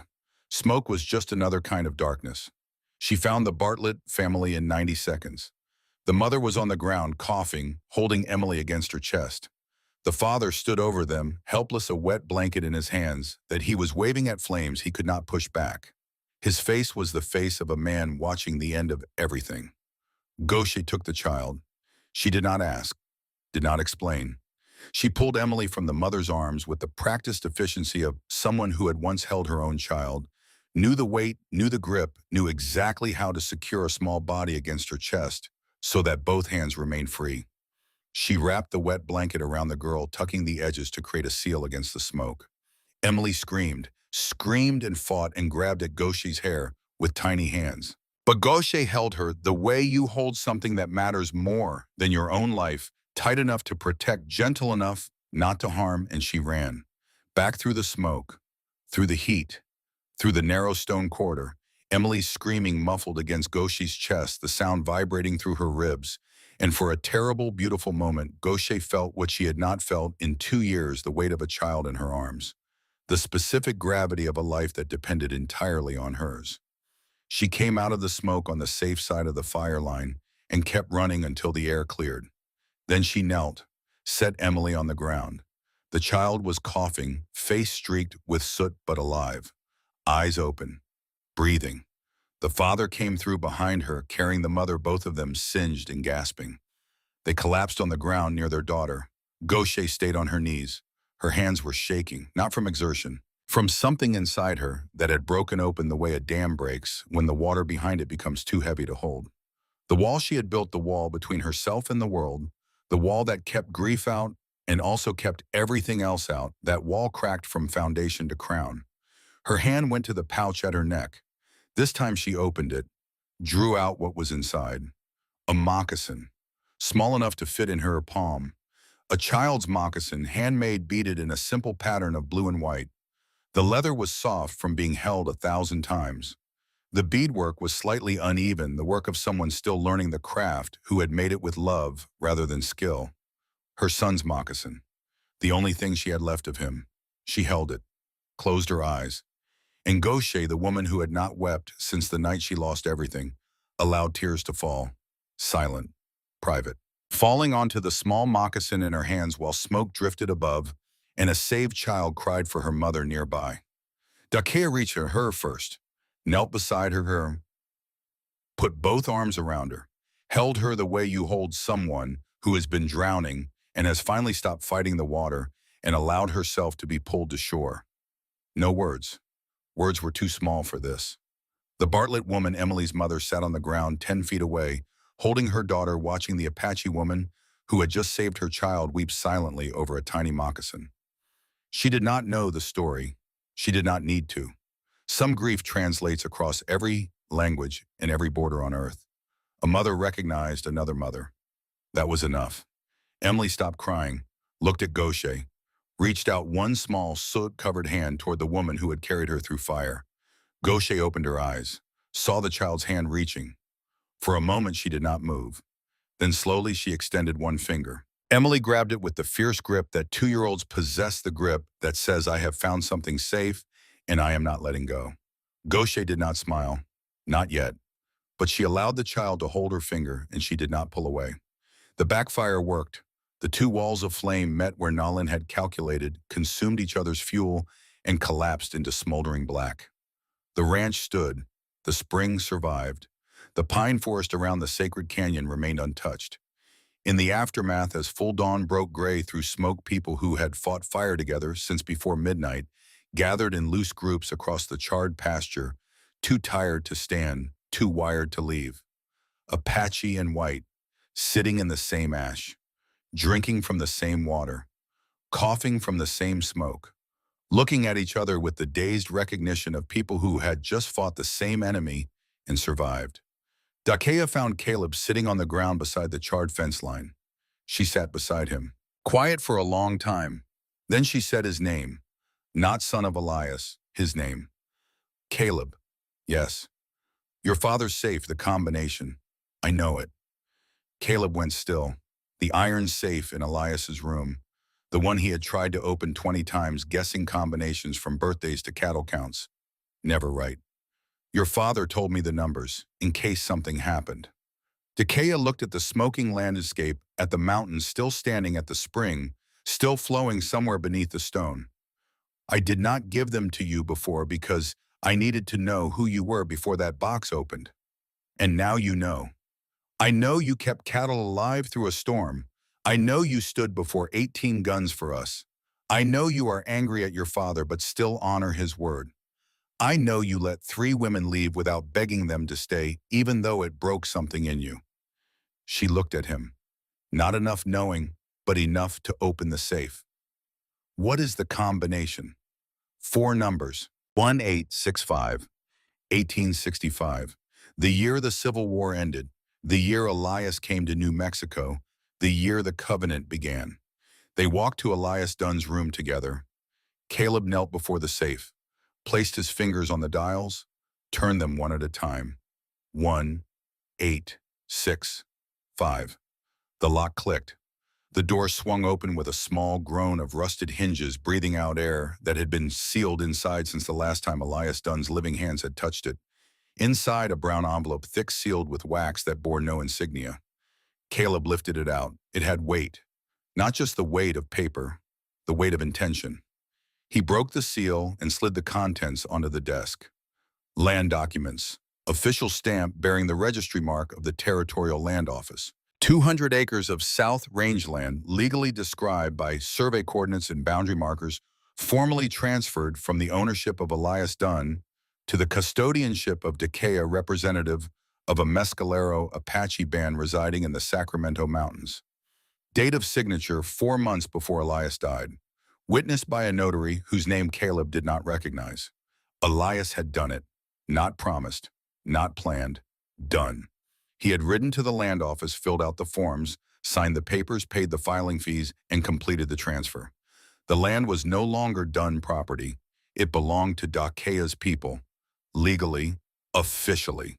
In the eyes of territorial law, those 200 acres were Apache land. The only thing Elias had not done was deliver the papers. Because between the day he signed and the day he planned to ride south and place them in Dakea's hands, someone drove his horse off a cliff. Caleb sat on the floor of his father's room, held the documents in hands that shook, looked at the signature at the bottom of the last page, the familiar right-leaning script that had written his name on birthday cards and cattle receipts, and the note pinned to the kitchen wall that said, "Gone to check south fence, back by supper," that Caleb had kept in his vest pocket for 3 months after the funeral before the ink faded too much to read. And for the first time since they lowered Elias Dunn into the ground beneath the oak tree, Caleb cried. Not the loud kind, not the kind that announces itself. The kind that comes when a man who has been angry at his dead father for 6 months discovers that his father finished the job. The anger that had lived in his chest like a hot coal anger at the secrets, at the silence, at the impossible burden left behind. Without explanation, that anger dissolved into water and ran down his dust-covered face, and what remained beneath it was something lighter. Not forgiveness exactly, but the space where forgiveness might grow. Dakea placed her hand on his shoulder. Light, steady. The hand of a woman who had grieved enough in her life to know that the only useful thing you can do for someone who is breaking open is stand near them and not look away. He finished it, Caleb said. His voice came out raw. He kept his word. Dakea's own voice was not entirely steady. To the last day, he kept his word. She paused. In 55 years of my life, this is the first time a white man's promise was kept, completely. They stood in the smoke-scented room while dawn crept across the Sacramento Mountains, and the valley floor began to emerge from the haze of last night's fire, blackened in patches, smoldering in others, but still there, still standing. The way the covenant was still standing because a man named Elias Dunn had gone to a land office 4 months before he died and signed his name at the bottom of a promise. The papers need to be filed, Caleb said, officially at the land office, with witnesses. Creedy will try to stop it. Let him try. The next morning, Caleb did 2 things. First, he rode to the sheriff's office in Tularosa. He placed on Wakefield's desk 3 items: the broken riding crop with ED carved into the handle and old blood on the leather. A written statement from Doc Walsh confirming that the arsenic found in the town well-matched residue found near Caleb's ranch well, and a written account of the hoofprint evidence Gaucher had found at the cliff where Elias died. My father was murdered, Caleb said. Boontacker killed him. And the fire last night was arson. Kerosene and torches at the southwest boundary. The evidence points one direction. Wakefield looked at the items on his desk. His face went gray, then white, then settled into the particular shade of a man who has known the truth for a long time and has finally run out of room to avoid it. Caleb, this evidence against Creedy is enough to investigate. You don't need to convict. Just investigate. Caleb looked at the sheriff without blinking. Or resign and I'll find someone who will. Doc Walsh, who had ridden in with Caleb, spoke from the doorway. I'll testify in court, Jim. So will Martha Pruitt. Wakefield swallowed, nodded, slowly like a man stepping off a ledge. Second, Caleb rode alone to Harlan Creedy's ranch. Nolan wanted to come. Caleb refused. This is between me and him. About my father. About the covenant. He could kill you. He could have killed my father face to face, but he didn't. He had someone else do it in the dark. That's not a man who pulls the trigger himself. Caleb looked at Nayland, looked at her for longer than he had allowed himself before memorizing the planes of her face, the set of her jaw, the way her dark eyes held light even in shadow. If I don't come back, the land papers are in the safe. File them. You will come back. How you know? Because your horse is too stubborn to let you die. And I trained your horse. The ghost of a smile crossed her face there and gone like heat lightning. Go, but come back. He rode Dusty to Creedy's ranch in the late morning. No gun, hands empty, deliberate. The big white house sat in its green pasture like a monument to everything money could build and conscience could not. 2 stories painted fresh curtains in the windows, a wraparound porch where a man could sit and survey his domain and tell himself he had earned every acre of it. Creedy was on the porch, as if he had been waiting, silver hair combed, vest buttoned, whiskey in hand despite the early hour. He watched Caleb ride up with the expression of a man watching an old scene play out for the final time. You look like your father, Creedy said when Caleb dismounted. Same eyes, same jaw, same damn stubbornness. My father was murdered. That's a serious accusation. It's a fact. Tacker drove his horse into the cliff. I have evidence. Caleb stood at the base of the porch steps looking up at Creedy, who stood above him, the physical arrangement a perfect mirror of their power dynamic. But that's not why I'm here. Then why? Because my father would have come. He would have stood right here and looked you in the eye and asked why Harlan. After everything we went through together, after Glorietta Pass and Apache Canyon and building ranches side by side for 20 years. Why boy said by home, stoim, shawin. Creedy set down his whiskey glass. The small click of glass on wood was the loudest sound in the yard. I didn't order Elias killed. He said it slowly, each word placed with the care of a man building a defense he half believed. I told Tacker that Elias was an obstacle, that if Elias wasn't in the way, the land would open. I did not say kill. A silence that stretched until it hummed. But I knew what Tacker was. I knew how he heard things, and I did not clarify. There it was, the closest thing to confession that a man like Harlan Creedy would ever produce. He had not pulled the trigger. He had loaded the gun, pointed it in the right direction, and handed it to someone he knew would fire. The distinction was real in law and meaningless in morality. You let it happen, Caleb said. His voice was calm. The calm that frightened men more than shouting, because it came from a place beyond anger, a place where decisions had already been made. I let many things happen. Creedy looked out at his green pasture, his white fences, his fat cattle. Empire built on river water that he had diverted from public creeks on land, bought from settlers he had pressured into selling on the systematic removal of every obstacle between himself and the horizon. That's what empire requires, letting things happen, choosing not to see. My father saw, and you killed him for it. I killed him because he chose them over us. The word them came out hot the first time Creedy's controlled voice cracked. We bled together, Caleb. Your father and I lay in the same mud at Gettysburg and promised each other we would build something after the war, something worth all the dying. And then he gave 200 acres of that something to people who live in skin tents and hunt with arrows. He gave away the future because he felt sorry for the past. He gave it back because it wasn't ours. Creedy stared at him. The blue-gray eyes that had calculated cattle prices and land values and human worth with the same cold precision now looked at Caleb Dunn with something that was not hatred. It was incomprehension, genuine bewildered inability to understand how a man could voluntarily surrender property. You're more foolish than he was. Maybe, but I'll sleep at night. Sheriff's on his way here, Caleb added, with evidence about my father, about the well, About the fire, I don't know if a court will convict you. You have money and lawyers, and the system is built for men like you. But everyone in this valley will know what you did, and you'll live with that. Creedy said nothing for a long time. His hand rested on the porch railing, fingers tapping a rhythm that might have been a military march from a war fought 20 years ago, when he and a man named Elias Dunn were young and believed that surviving was the same as being right. "Get off my land," Creedy said finally, quiet, not threatening, tired.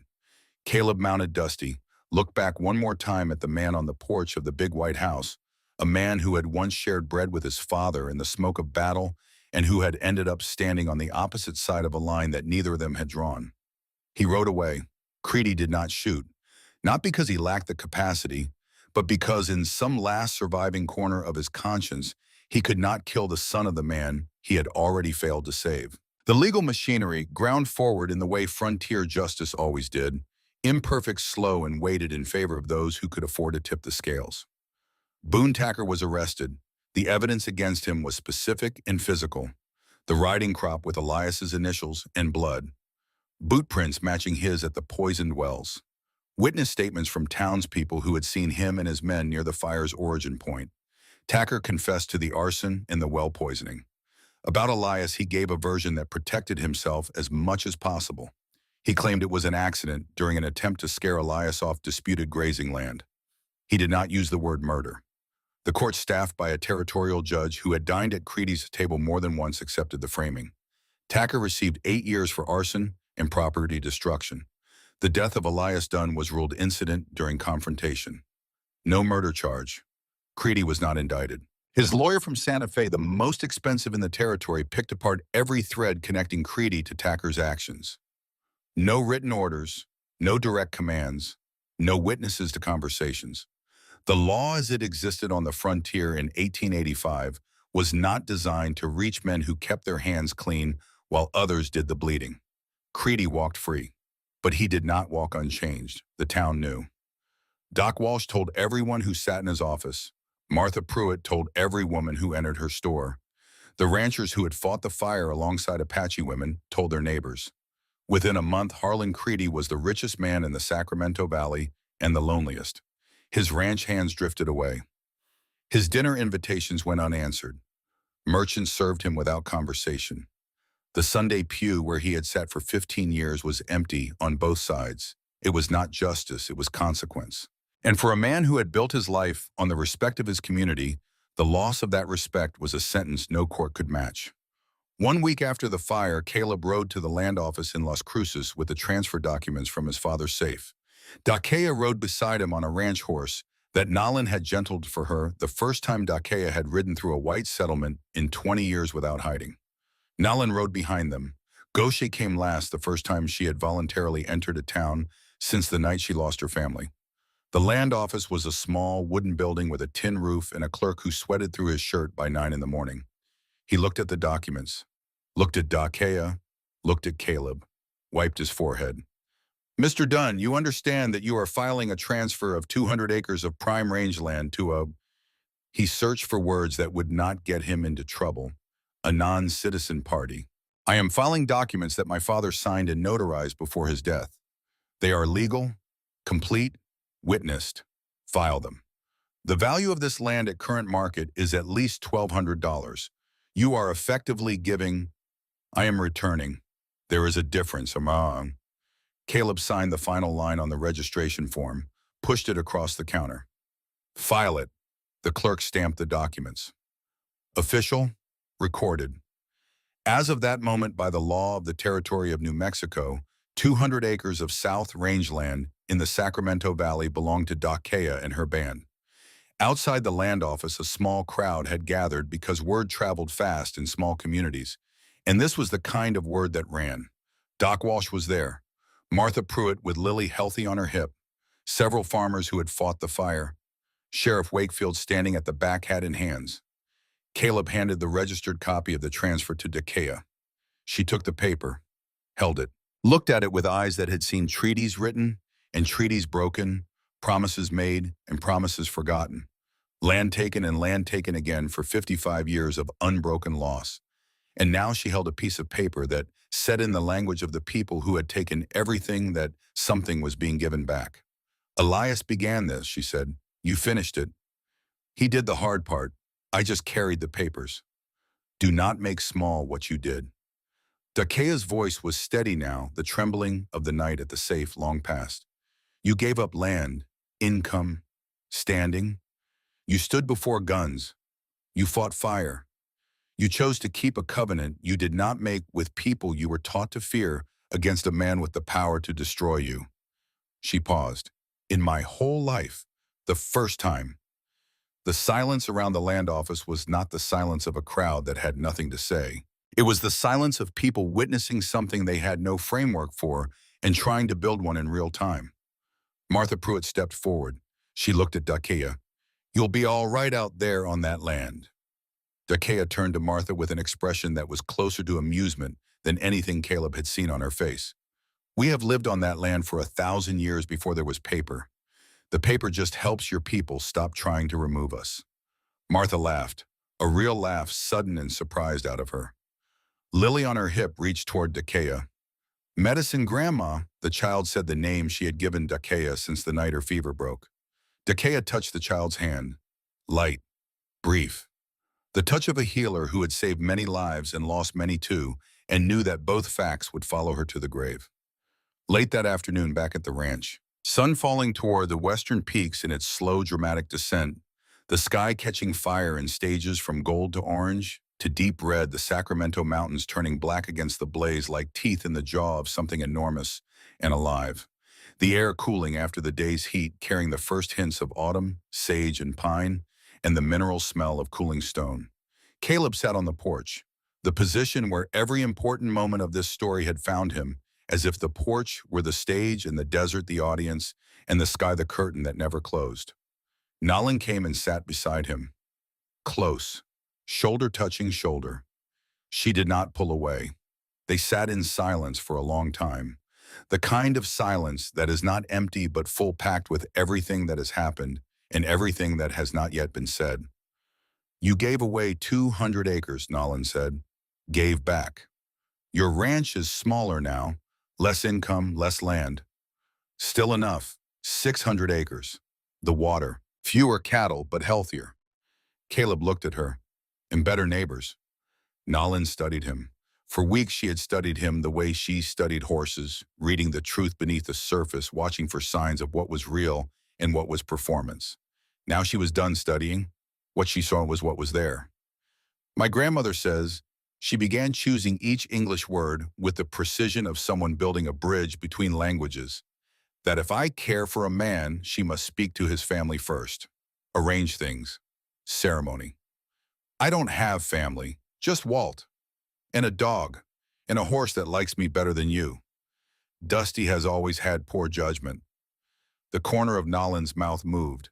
The micro-expression Caleb had learned to read over weeks of working beside her, the almost smile that was worth more than other people's laughter, because it was so rare and so real. I will not leave my people, she said. I would never ask you to. I will not become a white woman. I would never want you to. My grandmother says you must learn Apache. I've been trying. It's difficult.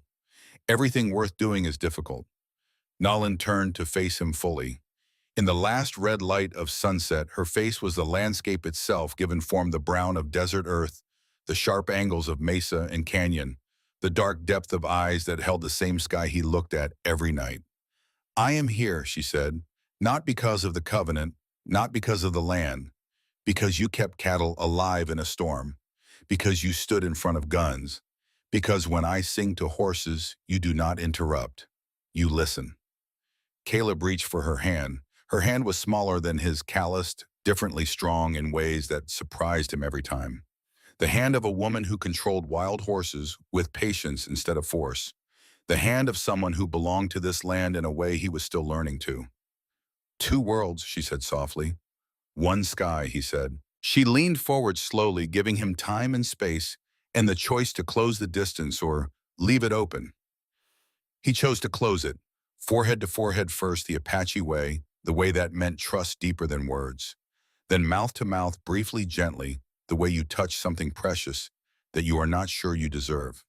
Under the sky that was turning from red to purple to the deep star, scattered black of a New Mexico night, at the end of a day that had begun with fire and legal paperwork and a broken riding crop, and an old man's conscience in a child's hand reaching from a blanket of smoke, Caleb Dunn and Nalin chose each other. Not once, not dramatically, but with the quiet certainty of two people who had done the hardest work first and found each other still standing at the end of it.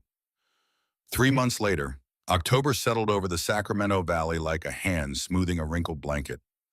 The brutal heat broke. Rain came gentle and steady, the first real rain since spring. Tularosa Creek woke from its long sleep and began to flow again, thin at first, then stronger, carrying clean water over the smooth stones that had waded through the drought with the patience of things that have nowhere else to be. The burned pasture grew back. Not the same as before, but different, new grass pushing through ash with the particular vivid green that only grows in soil that fire has cleaned. Ranchers in the valley had always feared fire. The Apache had always used it. Dakea said the land needed to burn, sometimes the way people needed to grieve. It cleared what was dead, so what was alive could breathe. Caleb's ranch was smaller by 200 acres and stronger in every way that mattered. 140 head of cattle grazed on grass fed by the secret spring that still flowed beneath the sacred stone. The well had been cleaned and deepened, good water running clear at 14 feet. Walt had rebuilt the western fence with help from two new hands that Caleb had hired, young men from town who had fought the fire and come away with a different understanding of who their neighbors were. Nayland lived at the ranch, not as a wife in the white tradition, not yet. Dakea had spoken with Walt, which Caleb found both touching and slightly alarming, and Walt had reportedly said, "The boy is stubborn but decent. His coffee is improving." I approved, Depamo. The ceremony would come when the time was right in the Apache way under open sky. Nayland trained horses. The reputation spread through the valley like water through sand. Dun horses did not need whips. Ranchers rode 30 miles to buy animals that had been gentled by a woman who spoke to them in a language older than English, and who understood their fear better than the men who thought they owned them. Dakea lived on the 200 acres that were now by law and by covenant Apache land. Her band returned gradually. 18 people, not many, but enough to start. She grew medicine plants in a garden near the spring. She treated patients Apache and white alike because illness does not check the color of the skin it enters. Martha Pruitt brought Lily to visit every week. Lily was learning to count in Apache. Dakea was teaching her. Martha pretended not to listen, but was also learning, writing the words in a small notebook she kept in her apron pocket and thought nobody knew about. Dakea knew. Dakea always knew. Gaucher lived between worlds. A lean shelter she had built herself on the granite ridge south of the spring, close to the water, she had helped protect far enough from both communities to maintain the solitude she needed to breathe. She still tracked, still watched, still carried the bow on her back and the knife at her hip. But something in the way she moved through the landscape had changed, a looseness in her stride that had not been there before, as if muscles clenched for 2 years had finally been given permission to rest. She visited the Bartlett homestead, not often, but regularly. Emily ran to her each time, grabbing her legs with the fierce proprietary grip of a toddler who has decided that this person belongs to her. Gaucher did not smile at first. Then she did. Small, brief. The way water appears on stone in the desert, a seep rather than a flow, but present, real from somewhere deep. She still carried the moccasin in the pouch at her neck. She would always carry it. But now when she touched the pouch, her face did not close. It simply was. A mother carrying her child the only way she still could, with love rather than with grief. Harlan Creedy remained in the valley. His ranch was still the largest, his cattle still the most numerous. But the white fence posts no longer gleamed the way they used to because there was nobody left who cared to maintain them for a man nobody visited. Tacker was in prison in Santa Fe. The hands who replaced him were hired guns with no loyalty beyond the paycheck. The Sunday pew stayed empty, the dinner table set for one. Sometimes from his porch, Creedy looked west toward the Dunn Ranch. And if someone had been close enough to see, they might have noticed that in his hand, he held an old photograph, creased from handling 2 young soldiers, arms around each other's shoulders, grinning at the camera, with the invincible confidence of men who had survived a battle and believed they would survive everything. Gettysburg, 1863, the year before the Covenant, the year before everything that followed. Caleb did not forgive Creedy. He did not know if he ever would. But he understood him, and understanding was a different kind of weight than hatred. Lighter in some ways, heavier in others, and more honest than either. On a late October afternoon, Caleb stood at the western fence in the same spot where this story began. The position where he had knelt beside a dead cow and felt the ranch dying beneath him. The same fence, the same view, the same mountains against the same sky. But nothing else was the same. The pasture was green, the cattle were healthy, the fence was new. And from the south, where the 200 acres of Apache land began, a thin column of smoke rose from Dakea's cook fire, carrying the smell of sage and medicine herbs on the autumn wind. It reached the ranch the way messages reach across distance, thinned by travel but unmistakable. She was still there. The covenant was still there. The water still flowed. Nalin rode toward him from the south pasture on the wild red horse she had invited weeks ago. The horse that had come to her on its own, the way she said everything worth having, eventually comes through patience and respect rather than force.